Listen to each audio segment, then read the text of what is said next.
والسلام کے زمانے میں یہ تصور ہی نہیں تھا کہ کوئی شخص بغیر شادی شدہ ہو رہے.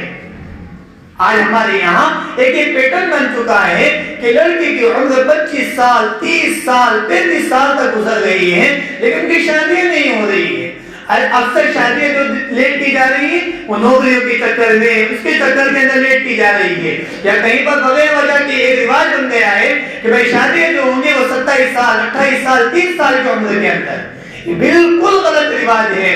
انسان جب بالغ ہو جائے اس کے بعد وہ شادی کرنے کے لیے آزاد ہے, لیکن اگر گورنمنٹ میں اگر ہم رول دیکھیں تو ان کا بھی اتنا لمبا رول نہیں ہے کہ وہ 30 سال تک اس کو پہنچا لیا جائے.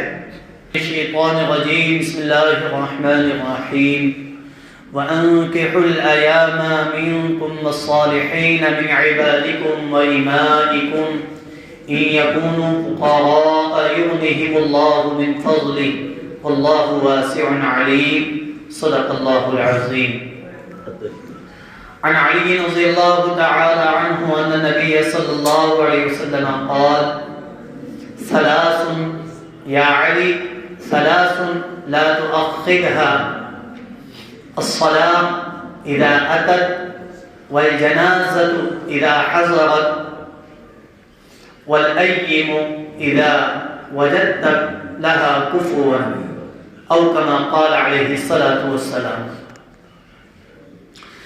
میرے پیارے محترم بھائیوں بزرگوں دوستوں, اللہ تبارک و تعالی نے دنیا کے اندر تمام برائیوں کے خاتمے کے لیے اور اچھائیوں کو فروغ دینے کے لیے انبیاء کرام علیہ السلام کا ایک سلسلہ مبعوث فرمایا. تمام انبیاء کرام علیہ السلام نے انسانوں کے اندر جو بھی برائیاں ہیں یا سماج کے اندر دنیا کے اندر جو بھی برائیاں ہو سکتی تھی تمام برائیوں کا خاتمہ کیا اور ان کو عملی طور پر کر کے دکھلایا اور بتایا. ایک چیز ہے نکاح. نکاح ایک سماجی ضرورت ہے جو تمام مذاہب کے اندر تمام مذہب کے ماننے والوں کے اندر رائج ہے. اسلام کے اندر نکاح کو غیر معمولی اہمیت حاصل ہے. انسان کے اندر اللہ تبارک و تعالی نے ایک جنسی جذبہ رکھا ہے جو انسان کی فطرت میں داخل ہے. اس جنسی جذبے کی تکمیل کے لیے کچھ لوگوں نے تو عجیب عجیب طریقے اختیار کیے ہیں. کچھ مذاہب کے ماننے والوں کا یہ کہنا ہے کہ یہ ایک قبیح اور برا عمل ہے. انسان اس وقت تک ترقی کر ہی نہیں سکتا جب تک وہ اپنے اس جذبے کو دبا نہ دے اور اس جذبے کو کچل نہ دے. ہم جانتے ہیں کہ یہ تصور عیسائی راہبوں اور ہندو جوگیوں میں تصور پایا جاتا ہے. اس کے بالکل برخلاف کچھ لوگ ہیں جو اس جذبے کی تکمیل کے لیے کھلی چھوٹ دیتے ہیں. ان کے یہاں کوئی قید و بند نہیں کہ انسان جس طریقے سے چاہے اپنے اس جذبے کی تکمیل کرے. لیکن اسلام نہ تو بالکل منع کرتا ہے نہ آزاد چھوڑتا ہے, بلکہ اسلام نے انسان کی جنسی جذبے کی تکمیل کے لیے صرف اور صرف نکاح کا ایک راستہ اور ایک جائز طریقہ بتلایا ہے کہ نکاح ایک انسانی سماج کی تکمیل کے لیے, اس کے جنسی جذبے کی تکمیل کے لیے جو راستہ ہے وہ نکاح کا راستہ ہے. اور اسلام سماج کو یہ حکم دیتا ہے کہ تمہارے اندر جو غیر شادی شدہ مرد یا عورت ہو تمہیں چاہیے کہ تم ان کا نکاح کراؤ. اسی طریقے سے جو غیر شادی شدہ مرد یا عورت ہیں ان کو بھی اس بات کی تاکید کرتا ہے کہ تم غیر شادی شدہ نہ رہو بلکہ نکاح کے بندھن کے اندر بن جاؤ. اور تم اس بات سے نہ گھبراؤ کہ ہم غریب ہیں, ہمارے پاس تو کچھ بھی نہیں ہے. یکونوا فقراء, کہ اگر وہ قریب ہے, اگر فقیر ہے، کمزور ہے، یغنیہم اللہ من فضلہ، تو اللہ تبارک و تعالی اپنے فضل سے ان کو غنی کر دے گا۔ واللہ واسع علیم، اور اللہ تعالی خوب وسعت والا ہے اور خوب جاننے والا ہے۔ قرآن کے اندر جو ایک لفظ یہ آیا ہے وَأَنكِحُوا الْأَيَامَ، کہ تم نکاح کراؤ، تو ایامہ سے مراد وہ ہے وہ لوگ جو کہ غیر شادی شدہ ہو۔ اس کے اندر وہ لوگ بھی داخل ہے کہ جن کی شادی ہو چکی ہے لیکن کسی وجہ سے ان کی طلاق ہو گئی، یا ان کی بیوی کا انتقال ہو گیا، یا وہ ایسی عورت کہ جس کے شوہر کا انتقال ہو گیا، یا کسی وجہ سے ان کے درمیان جدائی بھی ہو گئی ہے، وہ تمام کے تمام لوگ اس کے اندر شامل ہے کہ وہ لوگ بھی بغیر نکاح کے اپنی زندگی نہ گزارے بلکہ وہ نکاح کے بندھن کے اندر بن جائے۔ ایک حدیث کے اندر اللہ کے نبی علیہ السلام نے ارشاد فرمایا یا معشر الشباب من استطاع منکم الباءة فلیتزوج فإنه اغض للبصر واحسن للفرج ومن لم يستطع فعليه بالصوم فإنه له وجاء۔ اللہ کے نبی علیہ السلام نے فرمایا اے نوجوانوں کی جماعت، تم میں سے جو شخص بھی نکاح کی طاقت رکھتا ہے اسے چاہیے کہ وہ نکاح کرے۔ فلیتزوج، کیا فائدہ ہے نکاح کا؟ آپ نے خود ارشاد فرمایا فَإِنَّهُ أَغَضُّ لِلْبَصَرِ، کہ وہ نگاہوں کی حفاظت کرنے والی چیز ہے، نگاہوں کو جھکانے والی چیز ہے، وَأَحْسَنُ لِلْفَرْجِ، اور شرمگاہ کی حفاظت کرنے والی چیز ہے۔ قرآن میں کہیں پر تو قرآن جب پیغام دیتا ہے تو ایک ہی حکم دے دیتا ہے جس کے اندر مرد اور عورت تمام لوگ شامل ہو جاتے ہیں، لیکن یہ ایک ایسی چیز کہ جس کے اندر قرآن نے الگ الگ مردوں کو اور عورتوں کو پیغام دیا۔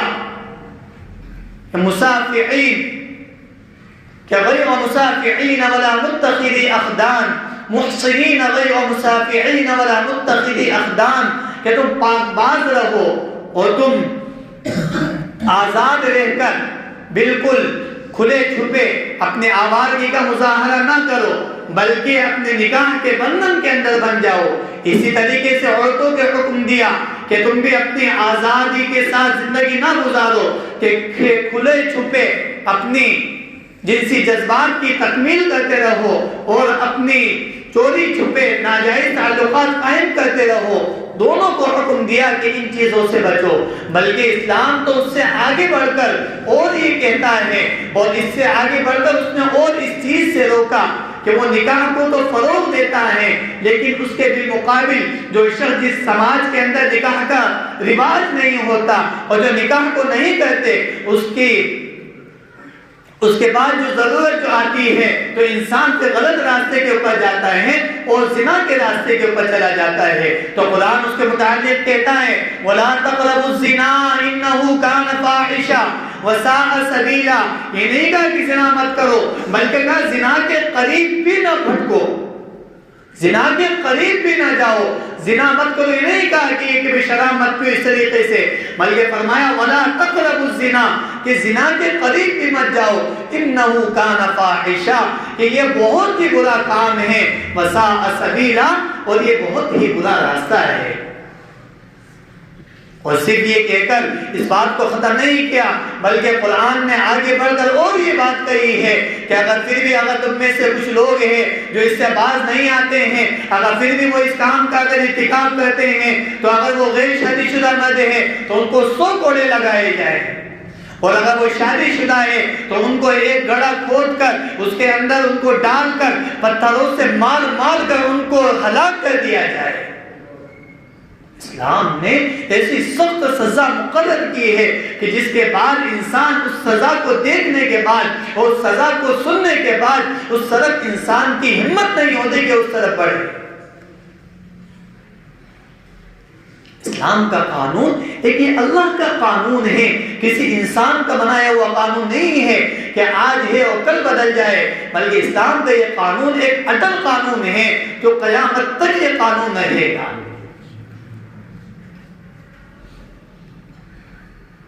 اسی لیے تو کہ جہاں پر شادیوں کا رواج نہیں ہے، جہاں پر دیر تک شادیاں ہوتی ہے تو اس کے بالمقابل پھر نوجوان یہ غلط راہوں کی طرف چل پڑتے ہیں۔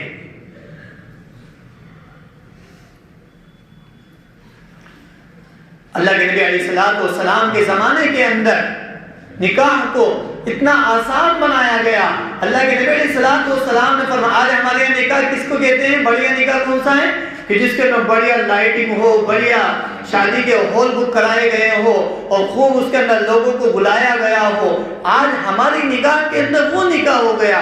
اگر کسی شخص نے مسجد میں آ کر اگر ایسے ہی نکاح کر لیا کہ اپنے پڑوسیوں کو بھی پتہ نہیں, زیادہ محلے والوں کو بھی پتہ نہیں, ایسے بھی کوئی نکاح ہوتا ہے؟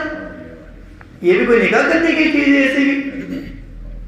آئیے ذرا سنیے, اللہ کے نبی علیہ السلام نے فرمایا اعظم النکاح برکتاً ایسرہ معونتاً, کہ سب سے زیادہ بابرکت, سب سے زیادہ پاکیزہ نکاح وہ ہے کہ جس کے اندر سب سے کم خرچ ہو, جس کے اندر سب سے کم خرچ ہو. اللہ کے نبی علیہ السلام نے فرمایا سب سے زیادہ بابرکت نکاح وہی ہے. ایک صحابی رضی اللہ تعالی عنہ کا واقعہ لکھا ہے کہ ایک عورت اللہ کے نبی علیہ السلام کے پاس آئی اور آ کر عرض کیا یا رسول اللہ مجھ سے نکاح کر لیجئے. آپ صلی اللہ علیہ وسلم مجھ سے نکاح کر لیجئے یا میرا نکاح کرا دیجئے. اللہ کے نبی علیہ السلام خاموش بیٹھے رہے. تو ایک صحابی کھڑے ہوئے اور کہا کہ اللہ کے نبی میرا اس سے نکاح کروا دیجئے, اس کا نکاح مجھ سے کروا دیجئے. اللہ کے نبی علیہ السلام نے فرمایا کہ تمہارے پاس کیا ہے, کوئی چیز ہے؟ فرمایا کہ میرے پاس تو اللہ کے نبی کچھ بھی نہیں ہے. تو کچھ تو ہوگا. فرمایا کچھ بھی نہیں ہے. تو کہا جاؤ گھر جا کے جاؤ ڈھونڈ کر لے کر آؤ. اور گھر گئے, گھر سے واپس آئے اور آ کر پھر کہا کیا لائے ہو؟ اللہ کے نبی کچھ ہے ہی نہیں جو میں لے کر آؤں. کہا کہ لوہے کی تو انگوٹھی تو ہوگی تمہارے پاس. کہا کہ وہ بھی نہیں ہے. تو اللہ کے نبی علیہ السلام نے فرمایا اچھا تمہیں قرآن تو یاد ہے نا, تم اس کو قرآن سکھا دو, یہی تمہارا مہر ہے. اور اللہ کے نبی علیہ السلام نے اس صحابی کو ہم سے نکاح کر دیا.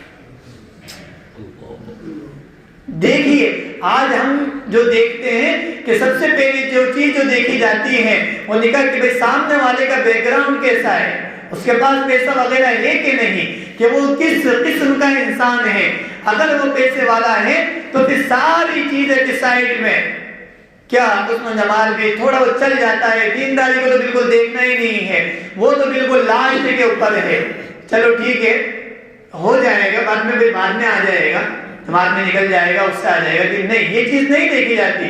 دیکھا کیا جاتا ہے پیسے والا ہے کہ نہیں, نوکری والا ہے کہ نہیں, اس کے باپ کیا کرتے ہیں, اس کے خاندان میں کتنا پیسہ ہے, یہ ساری چیزیں دیکھنے کی. لیکن اس کے بالمقابل اللہ کے نبی علیہ السلام نے فرمایا کہ نکاح کے اندر 4 چیزوں کو دیکھا جاتا ہے. اس کے مال کو دیکھا جاتا ہے, اس کے عصب و نسب کو دیکھا جاتا ہے, اس کے خوبصورتی کو دیکھا جاتا ہے, اس کے دین کو دیکھا جاتا ہے.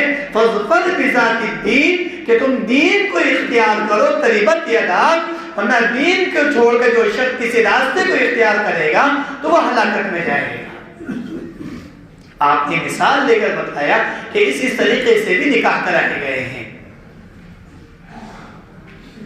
اور ایک نوجوان کا واقعہ لکھا ہے کہ اللہ کے نبی علیہ السلام کے پاس آئے اور آ کر کہا کہ اللہ کے نبی مجھ سے تو کوئی نکاح ہی نہیں کر رہا ہے. فرمایا اللہ کے نبی نے پوچھا کہ کون سے قبیلے سے ہو؟ تو کہا کہ نو بیازا ایک قبیلہ تھا. وہ ایک ان کا کام یہ تھا کہ وہ جو پچنا لگاتے ہیں اس طریقے کا ان کا کام تھا. آج جیسے کہ ہمارے سماج کے اندر بھی جو موچی قسم کے جو لوگ ہوتے ہیں یا نئے قسم کے جو لوگ ہوتے ہیں, کچھ لوگوں کو بالکل کمتر سمجھا جاتا ہے اور ان سے رشتہ جوڑنے کو اپنی حقیقت سمجھا جاتا ہے.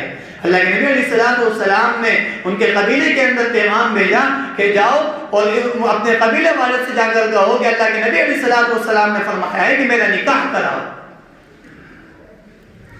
صحابہ کرام رضوان اللہ اجمعین کے زمانے میں اور اللہ کے نبی علیہ السلام کے زمانے میں یہ تصور ہی نہیں تھا کہ کوئی شخص بغیر شادی کے بغیر شادی شدہ وہ رہے.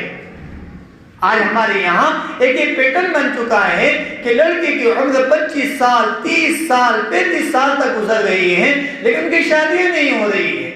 اکثر شادیاں جو لیٹ کی جا رہی ہیں وہ نوکریوں کے چکر میں, اس کے چکر کے اندر لیٹ کی جا رہی ہے, یا کہیں پر بغیر وجہ کے ایک رواج بن گیا ہے کہ بھائی شادیاں جو ہوں گی وہ 27 سال 28 سال 30 سال کی عمر کے اندر. یہ بالکل غلط رواج ہے۔ انسان جب بالغ ہو جائے اس کے بعد وہ شادی کرنے کے لیے آزاد ہے، لیکن اگر گورنمنٹ میں اگر ہم رول دیکھیں تو ان کا بھی اتنا لمبا رول نہیں ہے کہ وہ 30 سال تک اس کو پہنچا دیا جائے۔ تو تمام چیزوں کو بھی دیکھ کر، اور ہاں اللہ کے نبی علیہ السلام کے زمانے میں ہرگز یہ چیز نہیں دیکھی جاتی تھی کہ لڑکا زیادہ عمر والا ہے یا لڑکی کم عمر والی ہے، یا لڑکی زیادہ عمر والی ہے لڑکا کم عمر والا ہے۔ وہاں پر یہ چیز دیکھی نہیں جاتی تھی، نہ پیسہ دیکھا جاتا تھا، نہ عمر دیکھی جاتی تھی، بلکہ جب ضرورت محسوس ہوئی اور انسان نکاح کے قابل ہو گیا تو ان کا آپس میں نکاح کرا دیا جاتا تھا۔ ایک ایک عورت کے ایک انتقال کے بعد کئی کئی نکاح ہو جاتے تھے۔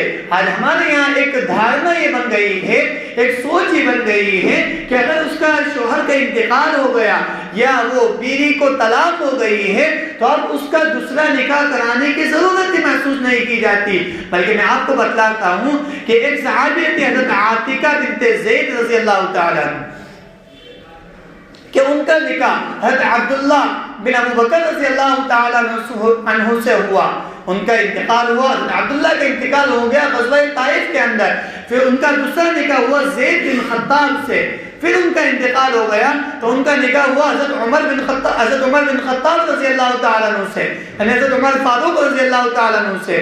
پھر حضرت عمر رضی اللہ تعالیٰ عنہ بھی شہید ہوئے تو پھر ان کا نکاح ہوا حضرت زبیر بن عوام رضی اللہ تعالیٰ عنہ سے، پھر وہ بھی شہید ہوئے، پھر ان کا نکاح ہوا حضرت حسن بن علی رضی اللہ تعالیٰ عنہ سے۔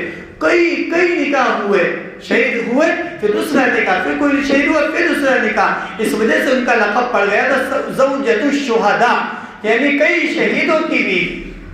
آج ہمارے یہاں ایک ہو گیا، اگر کسی کا انتقال ہو گیا اب وہ پوری زندگی اس کو ایسے ہی کاٹنا ہے۔ اگر وہ کوئی شخص گھر والے اگر تیار بھی کرتے ہیں کسی طریقے سے تو سماج بھی اس کو ایک الگ طریقے سے دیکھتا ہے، صرف دوسری شادی کے اوپر ہی چاہے جائے کہ کسی چوٹی یا پانچویں کا نمبر آئے۔ اسی طریقے سے ایک صحابیہ تھی فاطمہ بنت قیس رضی اللہ تعالیٰ عنہ، حضرت اسماء بنت عمیس رضی اللہ تعالیٰ عنہ، حضرت جعفر طیار رضی اللہ تعالیٰ عنہ کی بیوی تھی، جو حضرت جعفر رضی اللہ تعالیٰ عنہ حضرت ابو طالب کے صاحبزادے تھے۔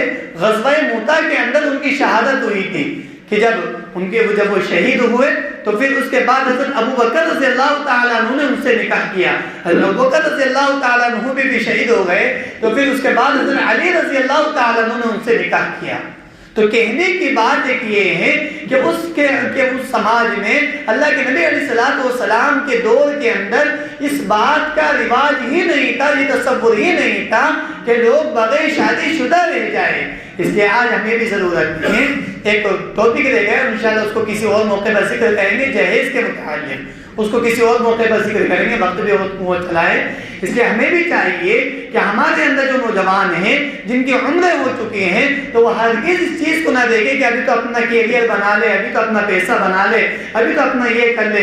اگر عمر ہو چکی ہے اور وقت کے اوپر اگر جوڑا مل جائے، ایک حدیث کا ترجمہ کر کے اپنی بات کو ختم کرتا ہوں کہ اللہ کے نبی علیہ السلام نے فرمایا یا علی ثلاث لا تؤخرها، اے علی تین چیزوں کو مؤخر مت کرو، الصلاۃ اذا اتت، نماز جب اس کا وقت آ جائے، والجنازۃ اذا حضرت، اور جنازہ جب وہ تیار ہو جائے، والأيم اذا وجدت لها كفوا، اور غیر شادی شدہ کا رشتہ جب تمہیں اس کا کفو مل جائے، جب اس کے برابری کا جب اچھا رشتہ مل جائے تو اس کے اندر بھی دیر نہ کرو۔ اللہ تبارک و تعالی ہم تمام کو کئی ہوئی باتوں کے اوپر عمل کی توفیق عطا فرمائے۔ وآخر دعوانا ان الحمد للہ رب العالمین۔